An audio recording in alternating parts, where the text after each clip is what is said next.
जिसको आत्म कल्याण करने की इच्छा हो उसको दो बात विशेषता से ध्यान में रखनी चाहिए।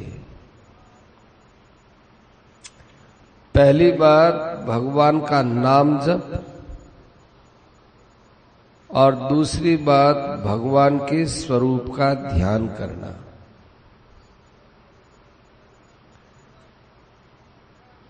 प्रारंभ में ऐसा करने पर आपको थोड़ा अटपटा लग सकता है,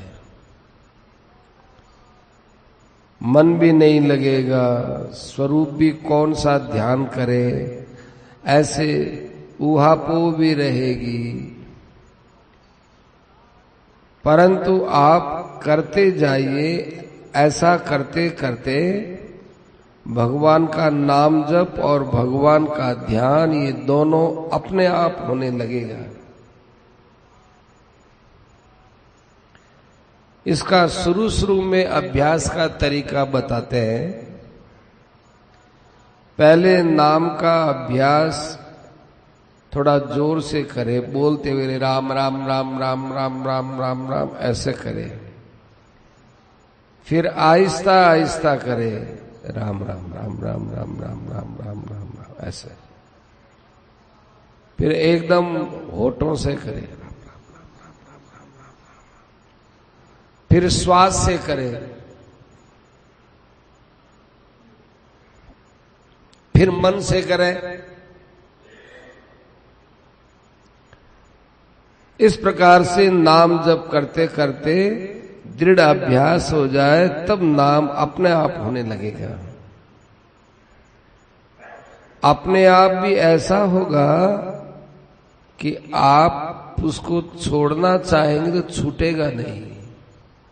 पर छोड़ना ही क्यों है और छोड़ना चाहना ही क्यों है? नाम लेते हुए ऐसी आपकी स्थिति होगी कि जैसे आपके श्वास आते हैं जाते हैं, आप इनको रोक नहीं सकते, ऐसे ही नाम जप होता रहेगा। यदि श्वास को रोकेंगे तो दम घुटेगा, खतरनाक मालूम देता है श्वास को रोकना, क्योंकि रोकने पर जी नहीं सकते। तो श्वास को रोकना हमारे लिए कष्टदायक है। इसी प्रकार भगवान के नाम का जप और स्वरूप का ध्यान अपने आप होने लगेगा, तब उसका रोकना हमारे लिए असंभव हो जाएगा। किंतु शुरू में तो नाम जप और ध्यान इन दोनों की करने की कोशिश करनी चाहिए।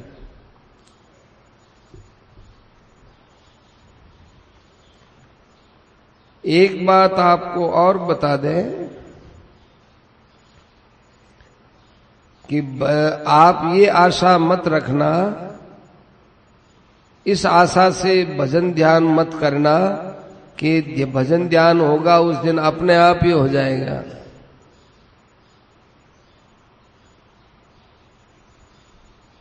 और हमारे में जो दुर्गुण दुराचार है उनके त्यागने पर भी अपने आप ही नाम जप होने लगेगा, ऐसा मत समझना।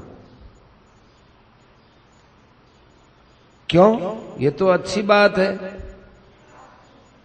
दुर्गुण दुराचार को दूर करने की चेष्टा पहले करेंगे तो नाम जप अपने आप होने लगेगा। इसमें हमारी गलती क्या है? इसमें थोड़ी कमी है।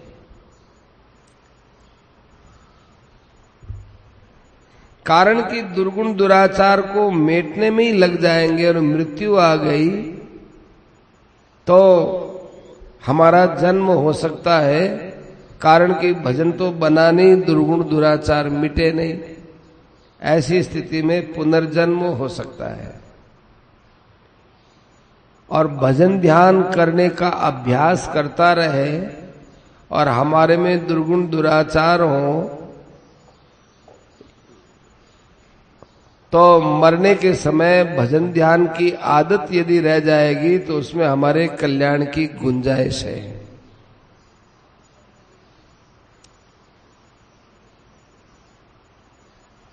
इसमें उसमें कल्याण होने की गुंजाइश नहीं है, कारण कि अंतिम समय में लिए हुए भगवान के नाम से और भगवान के ध्यान में कई प्रकार की छूट मिलती है, परंतु दुर्गुण दुराचार मिटाते मिटाते अपने आप ही नाम जप होगा और अंतिम समय आ गया तो इसमें छूट नहीं मिलती है, नाम जप में छूट मिलती है। ये इसमें रहस्य की बात है। दोनों काम साथ साथ करो, परंतु विशेष प्रधानता का काम भजन ध्यान का रखो। भजन ध्यान बढ़ता जाएगा, दुर्गुण दुराचार का समय नहीं मिलेगा और दुर्गुण दुराचार की वृत्ति खत्म हो जाएगी। परंतु दुर्गुण दुराचार को मिटाने में लगोगे तो दुर्गुण दुराचार के कार्य तो मिट सकते हैं, पर अंदर की वृत्ति का मिटना कठिन हो जाएगा। अब कोई धारणा करे कि नहीं हम तो दुर्गुण दुराचार मिटाएंगे फिर नाम अपने आप ही होने लगेगा, तो करो। हमारे तो ये बात समझ में कम आती है। गीता में भगवान जगह जगह अपना स्मरण करने की बात कहते हैं। एक बात और रहस्य की बताते हैं, आपको ये प्रतीक्षा नहीं करनी चाहिए कि भगवान का भजन ध्यान अपने आप ही होगा, वही बढ़िया होगा, अभी तो केवल हम यूं ही अभ्यास कर रहे हैं, ऐसा भी मत सोचना। अभी ज्यादा परिश्रम करने की जरूरत ही क्या है, ये विचार गलत है। मैं आपको बहुत ठोस बात कहता हूं, शास्त्रों को पढ़ने से, देखने से, युक्ति से, अभ्यास से, अनुमान से और महात्माओं के वचन सुनने से इस निष्कर्ष पर पहुंचकर आपको ये बात बताता हूं कि भगवान के नाम का जप और भगवान के स्वरूप का ध्यान ये सब साधनों में सबसे सुगम और सबसे श्रेष्ठ है और सबके लायक है। कर्मयोग करने में जप ध्यान सहायक है, ज्ञान योग में जप ध्यान सहायक है, सांख्य योग में जप ध्यान सहायक है, भक्ति तो जप ध्यान का ही अंग है। पहले ये समझो कि भजन ध्यान कौन सा दामी है और ध्यान कौन सा दामी, भजन कौन सा दामी और ध्यान कौन सा दामी है। अभी जैसे बताया कि जो भजन वाणी के द्वारा होता है उसकी अपेक्षा श्वास के द्वारा किया हुआ भजन दामी होता है। श्वास के द्वारा जो जप होता है उससे मानसिक जप दामी होता है, और मानसिक जप करके उसको प्रकाशित नहीं करे, किसी को भी नहीं बतावे कि मैं कितना जप करता हूं, क्या मेरा जप का नाम है, बिल्कुल गुप्त रखो, किसी को भी मत बताओ, तो ये सबसे ऊंचा है। गुप्त रख करके भी जिस नाम का हम जप करें उस नाम के अर्थ को समझें तो वह और भी ऊंचा दामी जाप है। कहने का मतलब है भगवान का जो जप करते हो तो ये भी साथ साथ में विचार करो कि भगवान क्या चीज है, भगवान का मेरे साथ क्या संबंध है, भगवान मेरे लिए कहां तक उपयोगी है। इन बातों को भी समझना चाहिए। तार टूटे नहीं, भगवान के साथ हमारा तार टूटे नहीं, ये दामी भजन है। और उसकी श्रेणी पूछें तो और ऊंची श्रेणी में निष्काम भाव और श्रद्धा पूर्वक भजन होता है, सबसे ऊंचा है। इससे ऊंचा कोई दामी भजन नहीं है। ध्यान की बात कहता हूं, भगवान के स्वरूप का एक भाई ध्यान कर रहा है, जैसे मैं भगवान श्री राम के स्वरूप का ध्यान कर रहा हूं। वह ध्यान दामी है। जो राम के ध्यान के साथ साथ राम जी का जो चरित्र है, भगवान ने, राम ने ये लीला की, ये लीला की, ये लीला की, तो भगवान के स्वरूप के ध्यान के साथ साथ भगवान की लीला की स्मृति आती है, उनका चरित्र सामने आता है। ये और भी दामी बात है, क्योंकि लीला के साथ स्वरूप भी है और लीला भी है। केवल एक ही स्वरूप को यदि आप ध्यान में लाते हो तो वहां लीला नहीं है। ये लीला सहित जो भगवान का ध्यान है वो केवल स्वरूप के ध्यान से ऊंची चीज है। इसलिए भगवान की लीला के साथ स्वरूप का ध्यान करना दामी है।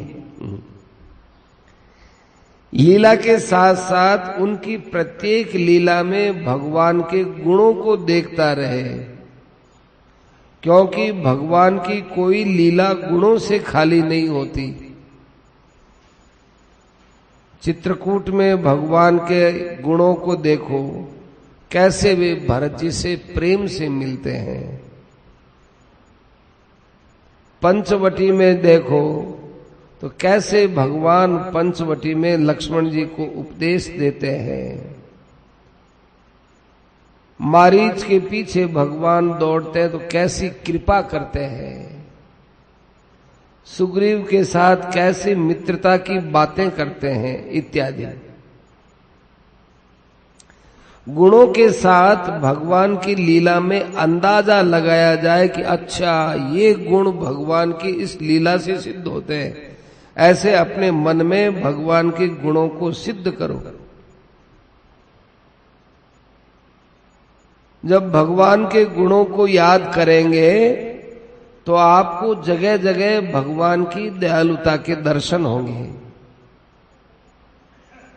यहां कितना दया का काम किया, कितना उपकार किया, कितने दयालु, कितने सुहृद, कितने समदर्शी। ये जब आपके अंदर भगवान के गुण ध्यान में आएंगे, लीलाओं को समझते हुए, तो ध्यान के साथ साथ आपके अंदर बड़ी विलक्षण आनंद की लहरें उठेंगी। तो ये और भी ऊंचा ध्यान है। इससे भी और ऊंची बात बताते हैं, जो गुण और प्रभाव को हम याद करें, प्रभाव को याद करें। गुण के अंदर ही प्रभाव छिपे हुए तो है, पर भगवान के प्रभाव को गुणों से अलग छांट छांट करके देखना चाहिए। भगवान का कैसा प्रभाव है। कौशल्या माँ के यहाँ भगवान ने कैसे अपने मुख के अंदर अगणित ब्रह्मा, अगणित शिव इत्यादियों के दर्शन कराए। ओहो कैसा प्रभाव है। ऐसे प्रभाव को देखो। तो प्रभाव, स्वभाव और गुणों को देखते रहो। और जब भगवान के और गुण और प्रभाव याद आए तो अरे हमारा इतना समय ऐसे भगवान के चिंतन के बिना ही बीत गया। ओहो हमारा समय कितना व्यर्थ चला गया। ऐसे भगवान की तरफ हमने नजर ही नहीं दौड़ाई। और भगवान कितने दयालु, असंभव को संभव कर देते हैं। पापी से पापी का क्षण मात्र में उद्धार कर देते हैं। मारी जैसे को परम गति प्रदान की, पूतना का उद्धार किया। ऐसे ऐसे पापियों के उद्धार की बातें विशेषता से अपने मन में ध्यान करना चाहिए। ये और भी उच्च कोटि का ध्यान है।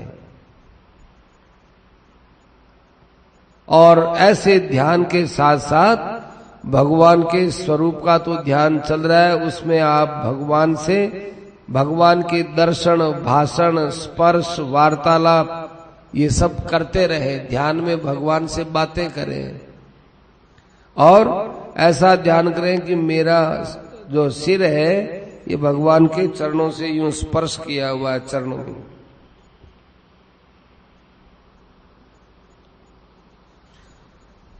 सेठ जी है ना, पाठ पूजा करने के बाद यूं ही बैठ जाते, गोडा ऊंचा करके,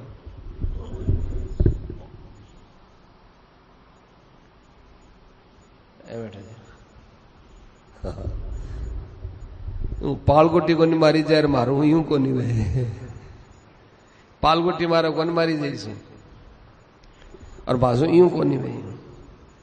तो सेठ जी यूं बैठते थे और ये जो यहाँ नस है इसके ऊपर यूं से यूं आ। तो सेठ जी को कहा कि सेठ जी आप ऐसा क्यों आसन बनाते हो पाठ पूजा करने के बाद?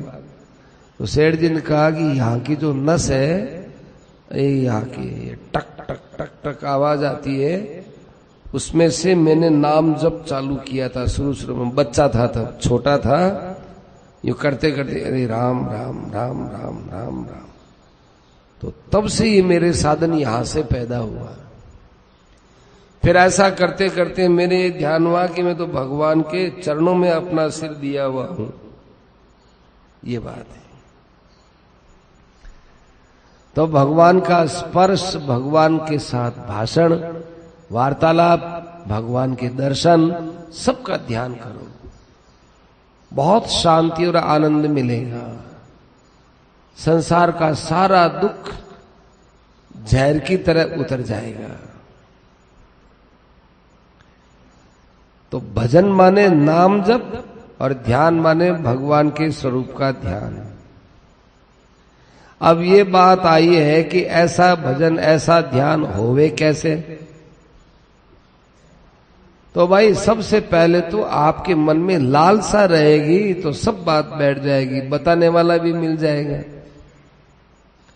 लालसा के बिना सब चीज मिल जाए तो कोई फायदा नहीं है।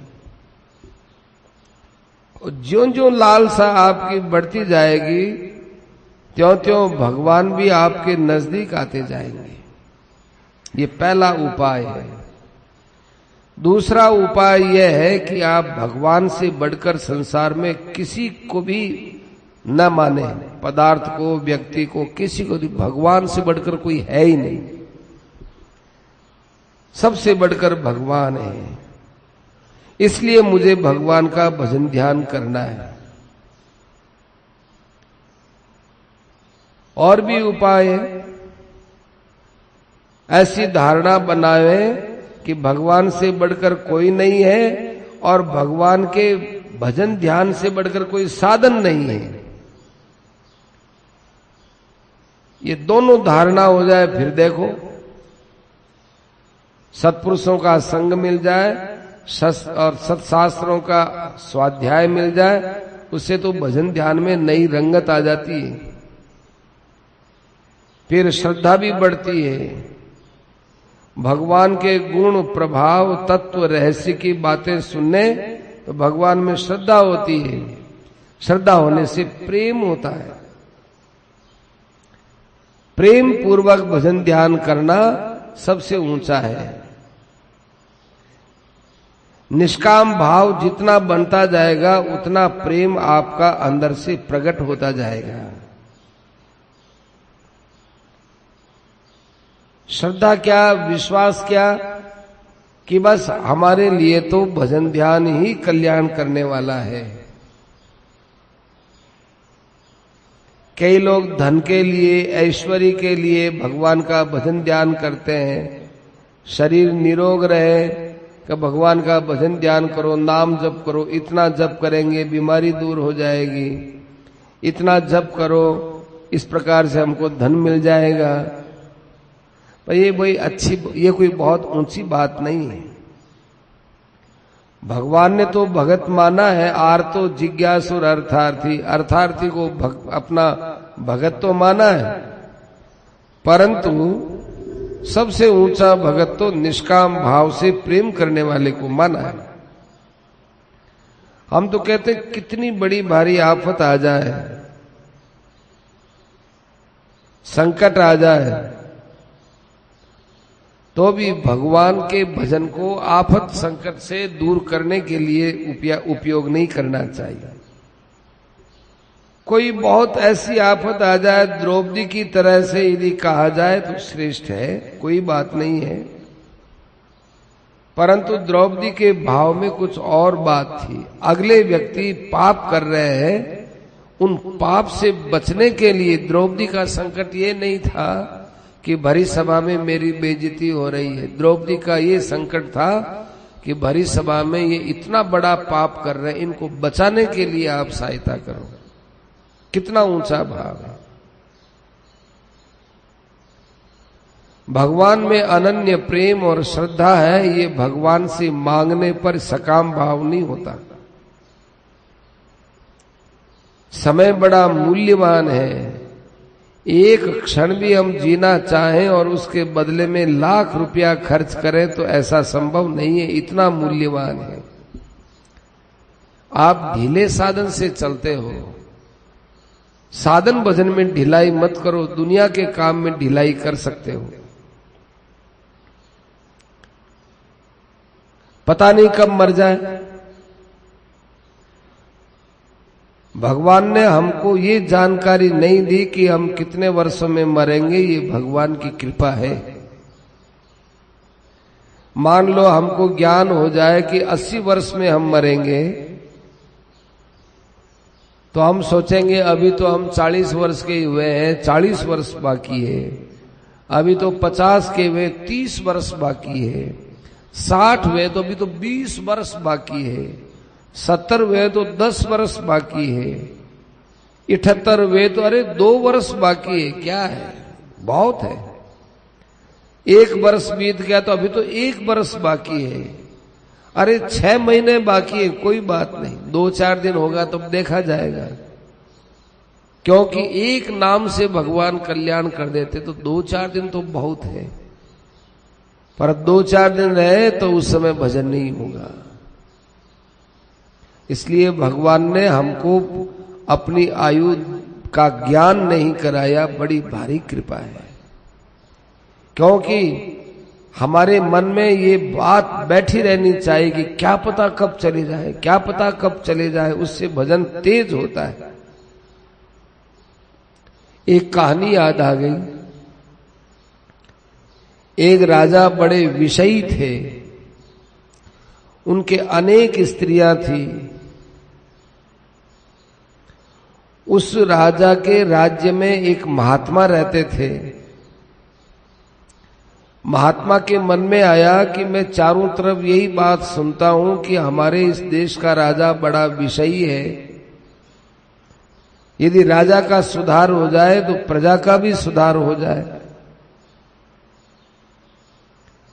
इसलिए वे महात्मा, जो कि सच्चे महात्मा थे, अच्छे तत्वज्ञानी थे,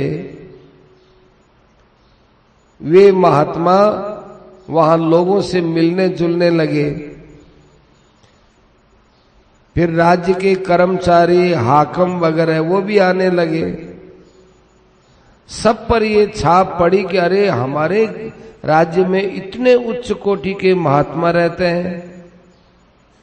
तब राजा को कहा कि महाराज आप तो बड़े भाग्यशाली हो, अपने देश में एक बहुत अच्छे महात्मा रहते हैं, आप भी दर्शन कीजिए। राजा ने कहा अच्छा, ये हमको तो पता ही नहीं था, तो चलो एक दिन हम भी दर्शन करने चले।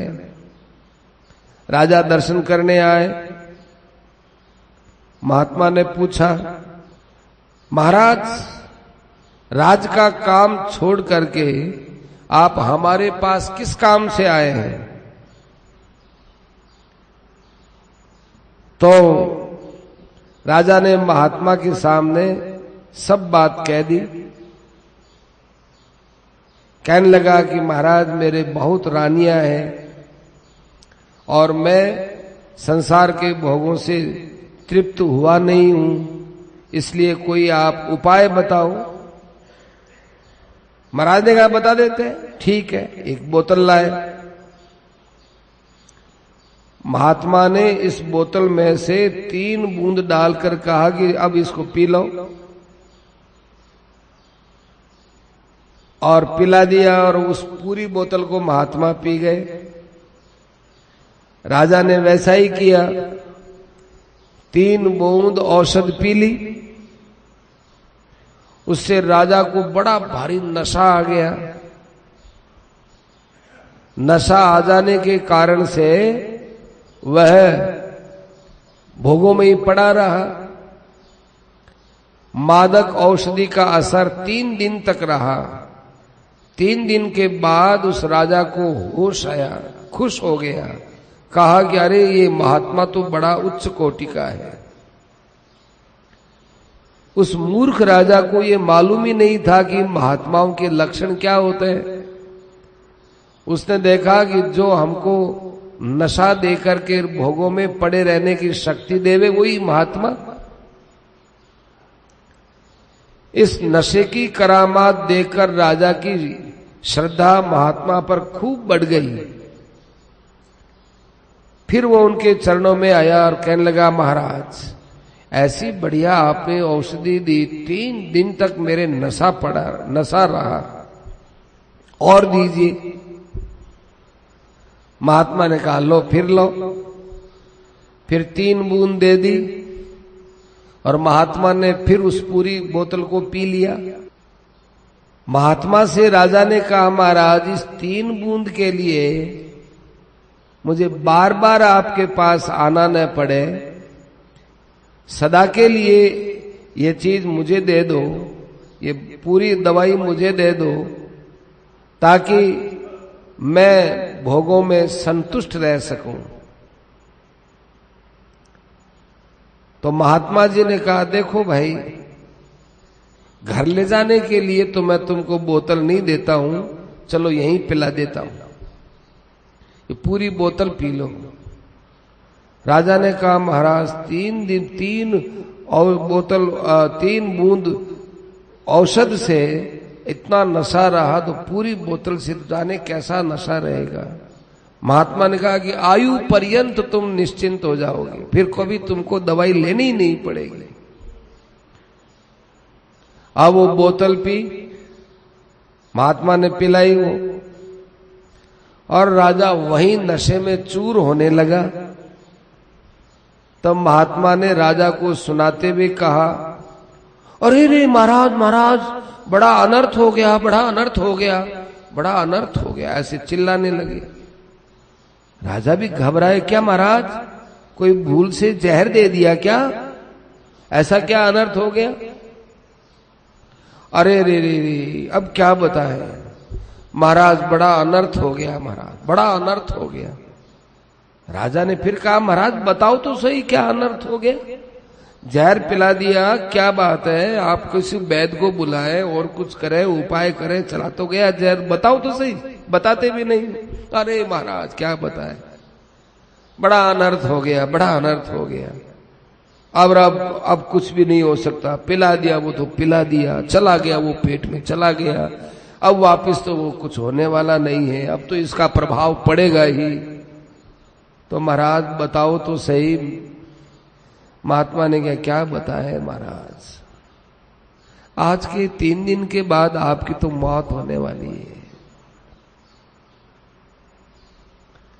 राजा बोले, महाराज क्या 3 दिन के बाद मैं निश्चित मर जाऊंगा? महात्मा बोले, निश्चय महाराज, निश्चय निश्चित मर जाओगे। क्या महाराज मैं मर जाऊंगा? जिन भोगों के लिए मैंने ये दवाई पी है वो भोग मेरे सब छूट जाएंगे? हाँ भैया, सब छूट जाएंगे। राजा ने कहा, महाराज कोई और दवाई हो तो दो, बड़ी चिंता हो गई। महात्मा ने कहा, भैया कोई दवाई नहीं मेरे पास, अब एक ही उपाय है। माया थोड़ी आगे सिरक जाओ, घनी जगह पड़ी है, घनी जगह। महात्मा ने कहा, एक उपाय है। राजा ने कहा, बाबा वही बताओ, अब तो कुछ बताओ। ये अंदर का जहर बाहर निकले ऐसा बता, वो तो कुछ नहीं होगा, वो तो अंदर गया सो तो गया। एक उपाय है, मरना तो निश्चित पड़ेगा। जाते जाते एक काम कर लो महाराज, भगवान को याद कर लो, तुम्हारा उद्धार हो जाएगा। क्या भगवान को याद करूं महात्मा जी, बड़ा भारी पापी हूं, बड़ा विषयी हूं, हरदम भोग विलास में ही पड़ा रहता हूं, काय का मेरे से भजन होगा। महात्मा जी बोले कि कितने ही पापी क्यों न हो, तुम भगवान को याद करो, कल्याण तुम्हारे धर्म से नहीं होगा, कल्याण भगवान की कृपा से होगा, तुम भजन करो। एक बात का नियम ले लो, 3 दिन बाद मरोगे तो सही, जब तक प्राण न निकले किसी से भी बात नहीं करूंगा, ऐसा नियम ले लो। किसी से भी बात नहीं करूंगा, केवल भगवान का स्मरण करूंगा, किसी से बात नहीं करूंगा। राजा ने कहा ये तो कर दूंगा, ठीक है। राजा महल में गए, सबको इकट्ठा करके हुक्म दिया कि देखो मैं एकांत में महल में बैठ रहा हूं और भजन करते करते मैं मस्त हो जाऊंगा, महल के चारों ओर नंगी तलवार लेकर के पहरा देऊं, मेरे कान में किसी की आवाज न आए, जो भी हल्ला गुल्ला करे उसको मृत्यु दंड दे देना, कोई मुझे जगावे नहीं, कोई जगाने के लिए आवे तो उसको भी मृत्यु दंड है, कोई मुझे बतलावे नहीं, जो भी बतलावे उसको मृत्यु दंड है। 4 दिन के बाद हमारे महल का कमरा तुम खोल सकते हो, उससे पहले कोई कमरा नहीं खोलेगा। राजा ने हुक्म दे दिया। राजा बहुत घबराया, अरे मरूंगा, अरे मरूंगा, राम राम राम राम राम राम राम राम राम राम राम, ऐसे हर दम राम राम करना, बैठ गया। महात्मा जी ने भगवान का स्वरूप समझा दिया, तो स्वरूप को ध्यान में रखते हुए वो बस नाम जप करता रहा।